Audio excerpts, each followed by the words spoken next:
24 घंटे में जब भी आपको मौका मिल जाए, कोई भी क्रिया में साक्षी को संभालें। साक्षी के संभालते दो परिणाम होंगे, क्रिया धीमी हो जाएगी, कर्ता क्षीण हो जाएगा, और विचार और बुद्धि कम होने लगेगी, विचार शांत होने लगेंगे, बुद्धि का ऊहापोह बंद हो जाएगा।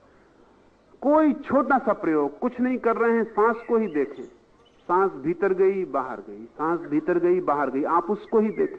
लोग मुझसे पूछते हैं कोई मंत्र दे दें, मैं उनको कहता हूं मंत्र वगैरह ना लें, एक मंत्र परमात्मा ने दिया है, वो श्वास है, उसको देखें।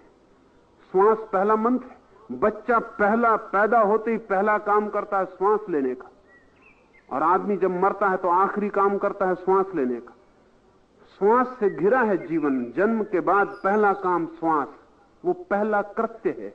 आप श्वास लेके ही करता हुए हैं, इसलिए अगर आप श्वास को देख सकें तो आप पहले कृत्य के पहले पहुंच जाएंगे।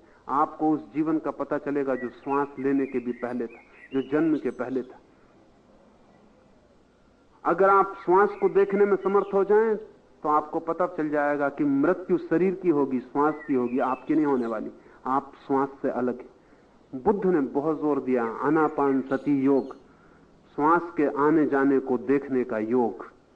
वो अपने भिक्षुओं को कहते थे तुम कुछ भी मत करो, बस एक ही मंत्र, श्वास भीतर गई इसको देखो, श्वास बाहर गई इसको देखो, और जोर से मत लेना, कुछ करना मत, श्वास को सिर्फ देखना, करने का काम ही मत करना, सिर्फ देखना। आंख बंद कर ली, श्वास ने नाक को स्पर्श किया, भीतर गई भीतर गई, भीतर पेट तक जाके उसने स्पर्श किया, पेट ऊपर उठ गया, फिर श्वास वापस लौटने लगी, पेट नीचे गिर गया, श्वास वापस आई, श्वास बाहर निकल गई, फिर नई श्वास शुरू हो गई। ये वर्तुल, इसे देखते रहना। अगर आप रोज 15-20 मिनट सिर्फ श्वास को ही देखते रहें तो आप चकित हो जाएंगे। बुद्धि हटने लगी, साक्षी जगने लगा, आंख खुलने लगी भीतर की, हृदय के द्वार जो बंद थे जन्मों से खुलने लगे, सरकने लगे। उस सरकते द्वार में ही परमात्मा की पहली झलक उपलब्ध होती। साक्षी द्वार है, बुद्धि बाधा है।